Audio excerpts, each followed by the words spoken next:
Good morning, everyone. This is Keyur Kapadia. I'm going to take you through a wonderful topic out here, which is developing business acumen. So let's start. Uh, I would like all of you to let's just quickly check the technical requirements. So number one request is I would request all of you to take listen to this meeting or be a part of this meeting from a laptop or a desktop and avoid using phones for the meeting. It will just be it will make the process a lot easier for all of you. So a quick tech check. If you all can hear my voice clearly, please type yes in the text box, please. Everyone. Yes, I see it coming. Lovely. And I assume all of you can see me right now. You can see my screen as well. Yes, can you see my screen? Yes, so please type yes in the chat box. Lovely. Thank you. So all set. Are you all ready to have some fun? If you're all ready to have someone, just write I'm excited. I'm excited. Just write IME. That's about it. IME. I'm excited. Okay, let's rock and roll, folks. Let's have a good time. And just one quick request is that I want all of you to keep your videos on, because when you keep your videos on, you're going to give me energy, and I'm going to give you that same energy back. So quick, a small introduction about me. So the best thing I like is adventure sports. That's my passion. I'm one of the guys who's climbed the small hill called Everest not once but twice. I've done a lot of trekking, a lot of river rafting. Yes, I've won a few cycling competitions. That was the Bold Duathlon where I ranked second. I've been into shooting. I'm certified rifle shooter, and that's paintball shooting competition out there. Yes, I'm a little educated as well. I'm an engineer, MBA Finance and Banking, engineer of Electronics and Telecommunication from Mumbai University, an MBA from IKEA. I also completed my training certification. That was way back, I mean, close to 2000. That's 2018, and after which I've been working with various companies for training. So, to start to tell you a quick thing, I started my career with City way back in 2003. City India, City US, which was bought over by TCS, Tata Consultancy Services, followed by M Model and Altus. And it's been a great pleasure today to work with Altus, with Northscape, and to present you this wonderful topic. So are you all set? If yes, then just type yes in the chat box and let's rock and roll. So what's the philosophy? How many of you out here want to learn something today? Would you like if whatever you learn you're able to put that into action? Would you like that? So our philosophy is when you put knowledge and skill into action, that is when you complete your learning. If you learn something and if you're not able to do it, what's the point? So let me give you a very quick example. Say today, if I'm here to teach you cycling, do you think I'll be able to just draw a cycle? I'll draw two tires, I'll draw a saddle in the middle, I'll tell you, okay, sit on the saddle, start pedaling, and that's how you learn to ride. You think you want to write that? You will be able to write that? Or you will actually need to step on a bicycle, start riding. You might fall, you might get injured, you might get a few bruises, but that is the way you're going to learn cycling. So the best way out here, our philosophy is we put knowledge and skill into action. Here, what we're going to do is we're going to do a few activities. We're going to do a couple of simulations, and that is when you do a simulation is basically a safe environment. So you will not get injured. You will not have any financial losses. And the best part is whatever you learn today, you're going to experience, you're going to test it out, and you're going to know where you stand today and today itself. So if that sounds good, let's proceed. Okay. Yeah, I would request all of you. Let's have a quick agreement with all of you. How does that sound? So number one is I want people to rename yourself on there are some things where I see Apple, Mac, iMac. There are some Dell. It's basically what I see is name of the computer or name of the mobile phone. I see one or two people on their mobile phone.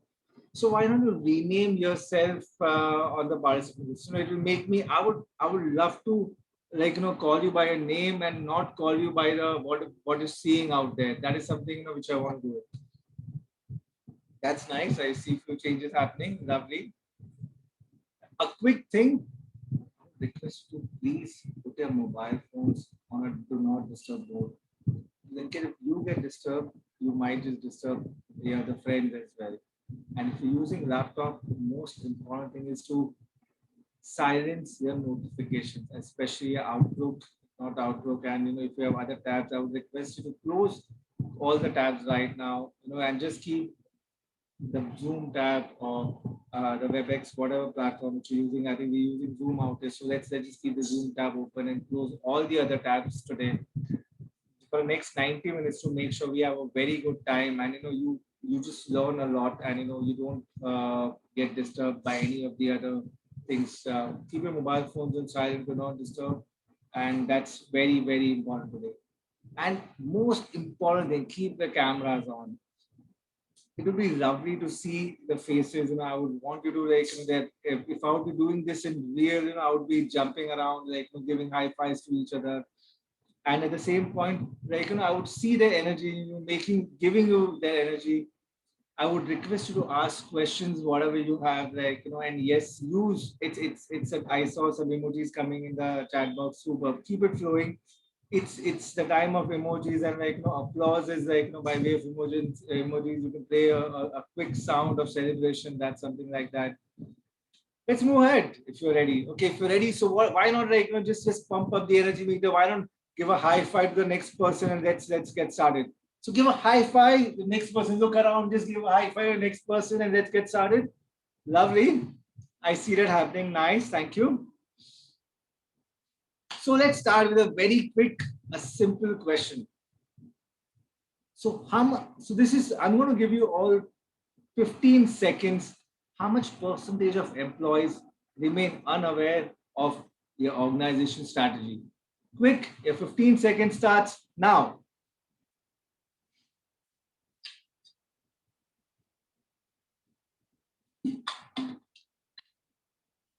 I see answers coming in. Lovely. Superb. 30, 50, 90. Let me just quickly make a note of the number of answers coming in. How many numbers? So majority I see is 50. Okay, lovely. A lot of 30 as well. Okay.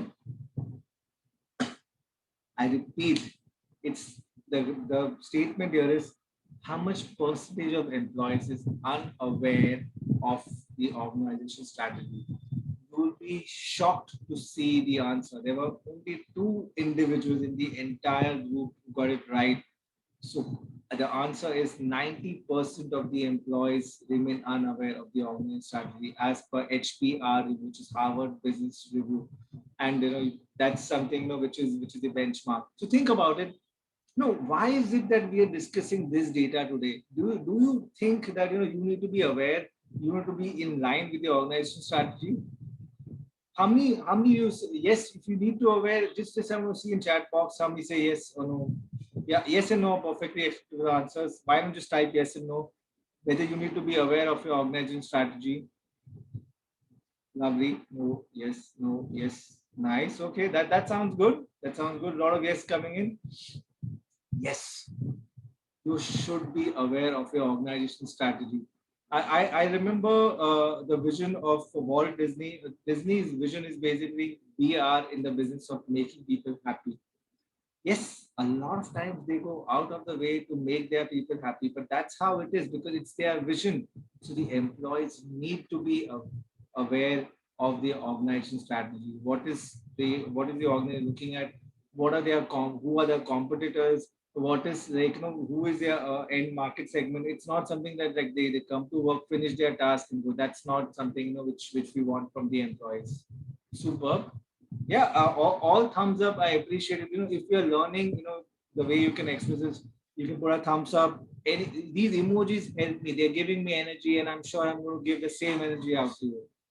So let's quickly summarize what are going to be the objectives for today. Okay. So by the end of this course today, what are going to be your objectives? You're going to understand how importance of developing business acumen. The most important thing today is how you set up a business, how you go increase your business to a next level, And that is very, very, very, very important, because you need to sustain in your business and to keep you keep increasing your market share from there on.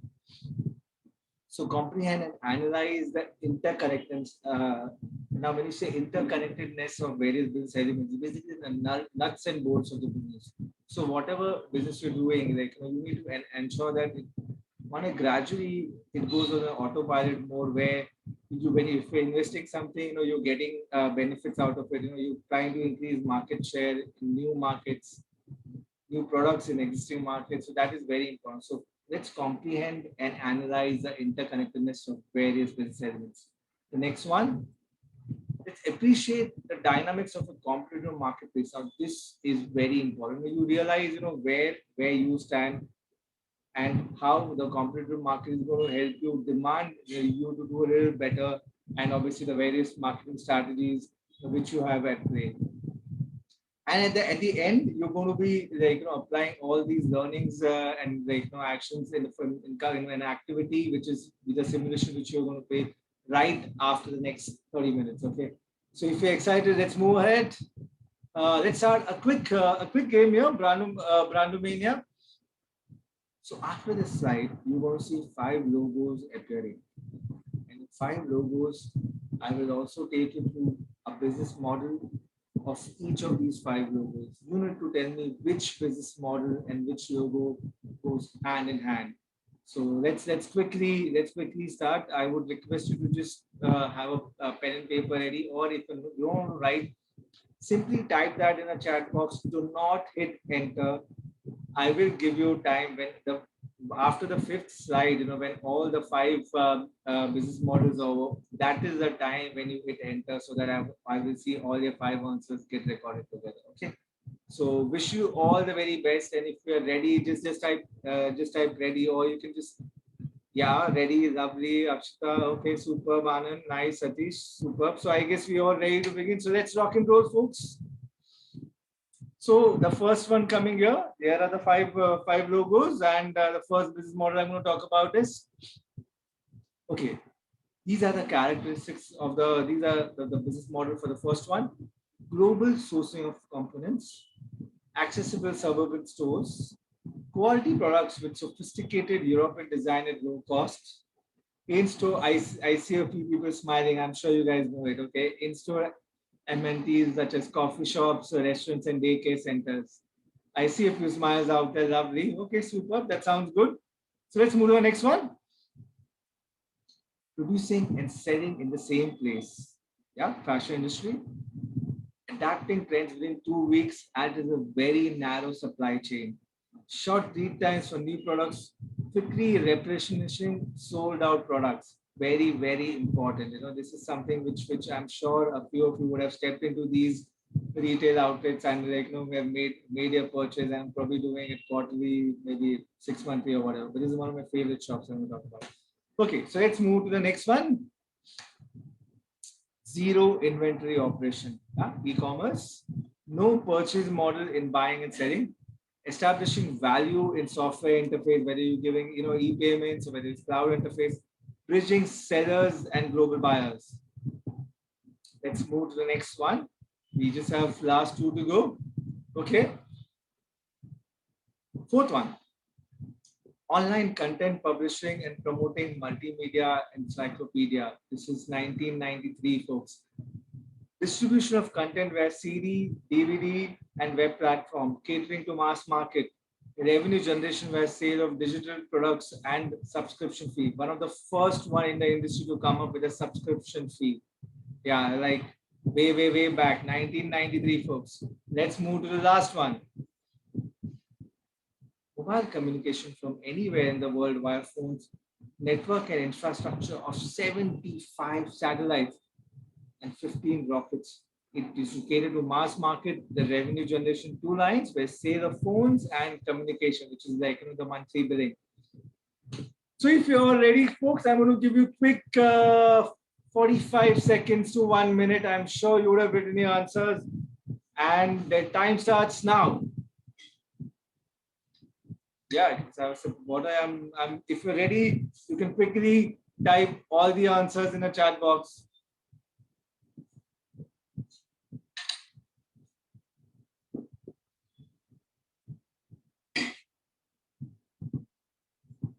Okay. So let's see the last 10 seconds, folks. Come on. Quick, quick, quick, rush, rush.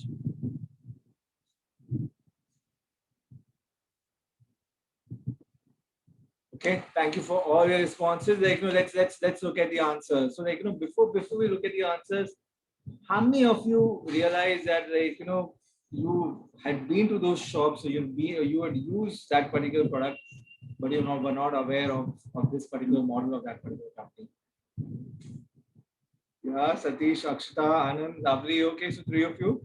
Okay, so congratulations for all those individuals who got the answers. I think 80% of the people got it right. I think, I believe this 20%, would have just been rushing to the answers and would have made a mistake. Otherwise, yes, it was really, really easy. So IKEA, for people who don't know, that's a Swedish brand, and they started in Sweden. So when you talk about quality production, sophisticated European design, they have two shops in India. They have one in Hyderabad and one in Vashi, that's in Maharashtra. I love one part of this particular thing. Whenever you step into this, it's a furniture shop. It's one of the world's largest furniture showroom, furniture and a textile retailer in the world. Something very beautiful. If you like something, when you go out there, they were like, you can take home immediately. It's that is the best part. Like it, pack it, take it. Simple. It is ready to assemble. This is the best part of IKEA. Yes, so the strength is global sourcing of components. I'm sure all of you are aware of it. When you go out there, you probably parents, when they go out there, they go out there with their kids. Their kids are taken care of in the daycare centers. I remember myself, I'd gone to Tanish with my grandmom once, I'm talking like way back. The best is, what I had seen was my grandmom was just wanted to go to Tanish and buy some gold on I think Akshay Tritiya or something. And when I went there, I was given a juice. I was handled by two couple of individuals from the store. What I liked was, like, my grandma was happy seeing me playing and, like, having my juice, having my supper, and she was busy shopping. She was not being disturbed, and so that's an experience. You might invest a little, but you give a hassle-free experience to your customers coming in out there. So that is, like, for me, that was something which was the best part. But IKEA out here holds more than 9,500 products in a complete range of home and office furnishings, equipment, lighting, and accessories. Name everything under the sky, and they have it in furniture and accessories.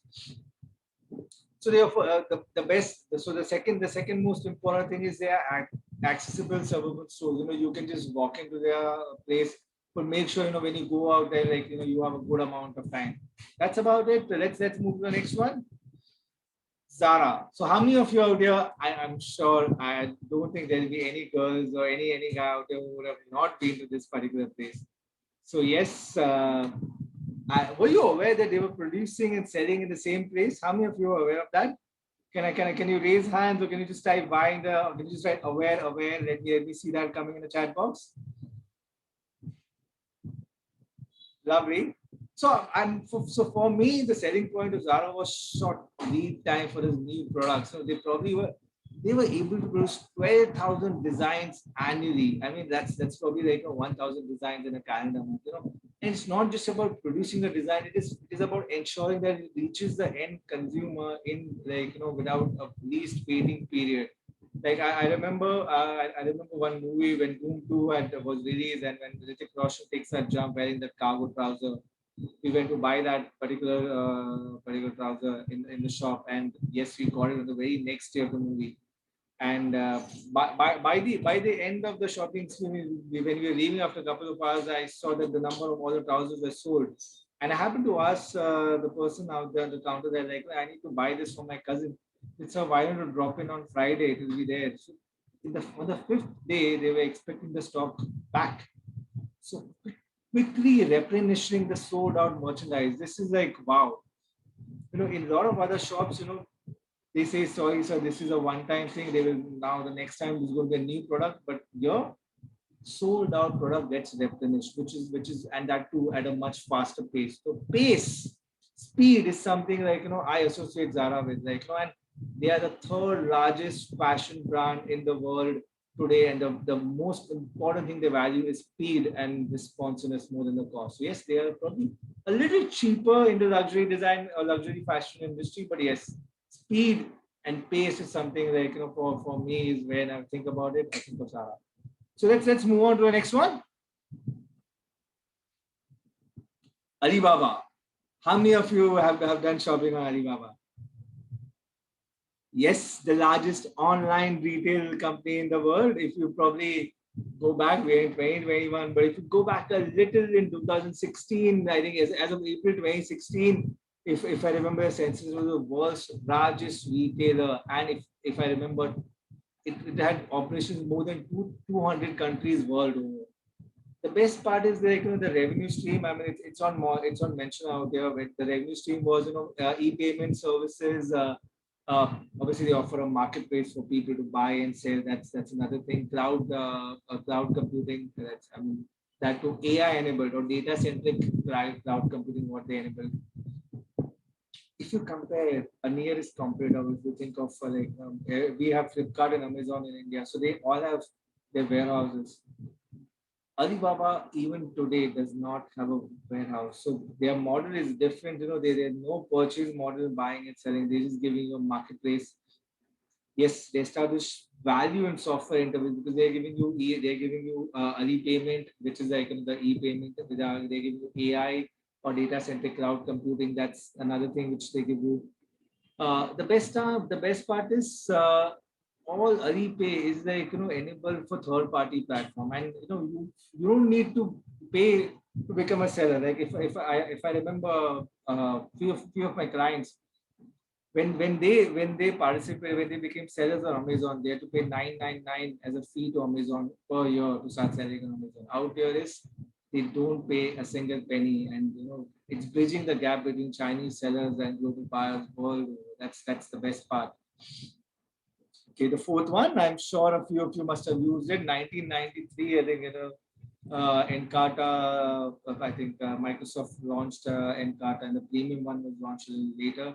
But if you look at the content, yes, rich content. I would probably, if I have to remember, prior to using Encarta, we all were using those big fat encyclopedias like a World Book, a Childcraft, Britannia, and when Encarta came, quickly replaced the world books, the Childcrafts of the world, and they were using all those who were using those big fat books. They had like huge libraries set up in the house. They all simply removed that and had just one CD or one DVD. It was also available on a worldwide web platform, but and it was catering to mass market, the students, everything, professionals, retired people. However, this is there was a fee, yes, online subscription fee. They were the first to get into one of the first few to get into the model of having an online subscription fee. Yes, so let's move to the last one. I am sure very few would have used the last one. That's one of my favorite ones. The Iridium planter. Yes, Iridium was launched by Motorola way back 1991. So yes, my Everest was was 1993, if I remember the first time when I went, and yes, it was one of the most beautiful things. Is having Iridium or the planet, as known as, which was, you could actually call from anywhere in the earth. You can be in the jungle, you can be in deep seas, you can be in the Amazon forest, and yes, you will have network, and you will be able to make a call. The only thing, it was superbly expensive. I mean, 500 rupees a minute when I was in Nepal at the climbing Everest. I remember that.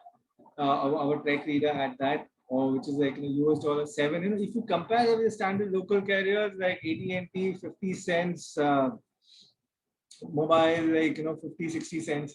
So these were like superbly expensive, and that was one of the reasons, and few other flaws, like not the range not coming in moving cars or in buildings. These were the reasons, the company failed. Though it was catering to mass market, It had its means of revenue generation, sale of phones, the devices, and obviously the communication, which was a monthly recurring revenue. But understand, if you do not look about, what's happening, in the real market, what's the changes, you will definitely be wiped out. So what do we understand the key elements of business out there? Buying and selling. Key partners in a business. Anyone? Let's type it out. What do you think are the key partners in the business? I want to see the chat box getting started. Lovely. Okay. Partners in the business, vendors, suppliers. Yes. Lovely.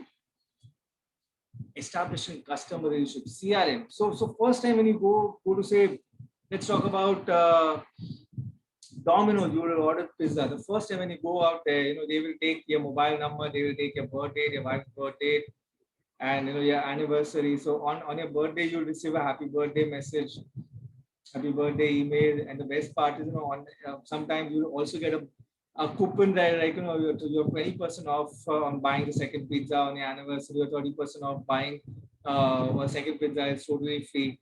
So you feel that, like, if you do not use that coupon, you're like, I have the money with me. And if I don't use it, I'm going to lose that money. So this is one of the reasons people go and buy more. It is something that, like, it is a kind of value which they are giving. And you feel that, like, you have that money with you, though you're getting a discount on that second pizza, but you will go ahead and easily buy. So value, when you talk about channels used for distribution of products and services, what are the channels this can be? When you talk about Alibaba was online, IKEA was offline, Zara was offline, but now look at Reliance Retail, look at Shoppers Stop, look at Chroma. All these were just offline. They are also now into online. So the distribution of products have changed. They also have the existing offline one, but they also have the online one. Managing cost versus revenue. So that is very, very, very important. You got to look at your manage. This is something, I want you to write it in a piece of paper. Please, managing cost versus revenue, because when you do your simulation, you have to look at what is the cost you're spending with service revenue. So when you have all these six elements, all these six elements of the business, combined together, and an intuitive sense of how these moving parts. So moving parts is basically the six parts of the company work together to generate profit. The most important, to generate profit, and yes, to succeed is basically, in achieving his vision. So vision, whatever vision out there, that vision is actually called business acumen. Let me read out to you. An intuitive sense of how these moving parts of a company work together to generate profit, all these six elements, and to succeed in achieving its vision. So why do you think this is important? Now, do you think it's important? So do you think Encarta and Iridium are still there? Encarta, at one point of time when Wikipedia was launched, Wikipedia market share was 97.5%, and Encarta was hardly, I think, 1.27 or 1.5%. Iridium Planter, when started, I think Iridium, I just used it once, and that too, it was very expensive. So we used to look at the watch and, like, finish the call after, or like, before 1 minute, because the 61st second pulse is another 500 rupees, added up to your billing. So it is, it is very important, like, so for these two companies, for Encarta and Iridium, I mean, I believe the leadership failed to foresee what is the mistake where they're doing. See, again, I'm saying, I'm not saying that it's easy. It's very easy to postmortem a failure than to foresee. Because you're doing something, which is already done. And obviously, yeah, you have all the data, everything handy. But when you're doing it, when you're actually leader and you're actually leading a market like that, like what happened to a company like Nokia. So your business acumen out there wasn't equal to the task of holding these key elements, the six elements which we spoke about, of the business, and to build the business and to sustain itself. So yes, these are the three cogs which you actually need to take care of, or basically to enhance your ability to take the right decisions, and to keep the engines of business running, which is, you need these three cogs, which is competitor analysis, financial acumen, and understanding the trends. Let's quickly go across all these three. So competitor analysis is very, let's take with an example. It comprises of strength, weakness, objectives, market share, and strategies. So if you look at one example, say Domino's. So Domino's strength was delivering fast pizzas, distribution network. Their weakness, I would say, their weakness was over dependence on the distribution channels. Also, if you want to talk about something, was something else was like few products. Objectives, yes, they objective is also to gain market share. They also they wanted to simple get the jobs done, deliver fast quality pizzas to the customer and satisfy their hunger. Strategy, strategy be like get into the fight against the local or compete with the local brands and make people buy more of their pizzas. That was strategy. So they used to look at increase in market share, getting into newer markets with the existing products, getting newer products. They went into getting local products. So when we do that, is basically you need to know, number one, what is your strength, what is the competitor's strength. Because if you know the competitor's strength, then you know how you can compete with this, with your pricing, with the inventory with you have, with the kind of service. Because they used to serve at 30 minutes. You order a pizza in 30 minutes, you would have it in your house. So that's computer analysis. Quick financial acumen. This is indeed very important, because balance sheet is something which at any point of time gives you the financial health of an organization. So assets out here represent the money, which is like money and all any kind of income which is coming in. It can be in the form of the plant and machinery you own, the cash in bank. All that is basically assets of the company. Liabilities, it is the expenses. It's the money which you need to pay out of the company. Equity is basically what the business owes to the owners after paying out all the liabilities. So that's equity. Cash flow statement. So I would probably first talk about income, a P&L statement. Basically, the income statement is actually talks about all the income which is generated. So now, if you look at the first one, operating activities. So income from operating activities is basically it presents the cash, it is income generated for the primary business. When you talk about investing activities, is basically you are investing in particular plant and machinery, everything other than the primary business income. Financing activities can be simple, like your cash flow which is generated on spending, maybe repaying the share capital, or getting interest or getting payment of interest, or getting dividends or stuff like that. So that's financing. What is your revenue? The sales revenue, when we don't talk about watches company. So when you sell watches, all the money which comes in for the sale of watches, basically sales revenue. Salaries is basically the amount of money which you're paying it to your employees. So net profit or loss is basically income minus expenses. Like this is very simple. I would just want to keep it simple and do not complicate that. We're going to use a lot of that in the simulation. So I'll quickly take one more slide, before we go ahead for the break. So like the third one is understanding trends. Now, why do we need to understand trends? Because this is where at some point of time we need to make a decision if we need to change or we need to continue moving where we are going. So first one, forward thinking. It is basically to to look at what's going to happen in the future. Like imagine when we never knew what do we want in phones, but people there was a camera phone which came.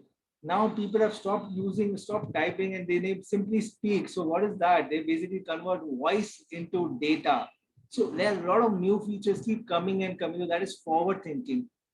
Understanding risk, understanding changes, basically the opportunities in the market. That is very, very important. What will work in our favor, what will work against the favor. Identify skills and the expertise. So when you talk about a business acumen, is basically hiring the right people who have that business acumen. So you need to identify the kind of skills, what are the resources which you will need, what are the people which you're going to hire. You need to hire the right talent, make an objective decision at the that point of time, so that is very, very important. Now, before we move to this simulation, I would, yes, I know that people have been asking for break. I can see the messages. I will give a quick 10-minute break so that let's just have a quick 10-minute break and join in together. Yes, yes. So till that time, I want all of you up, up, up. I'm going to start some music, and I want you up in the group. And it is 11:55. I want you all to come back at 12:05, and we do the simulation together. Please eat something. Just quickly munch something, and and be ready. We're going to start the simulation in the next 10 minutes. Great. Talk to you soon after 10 minutes. Bye bye.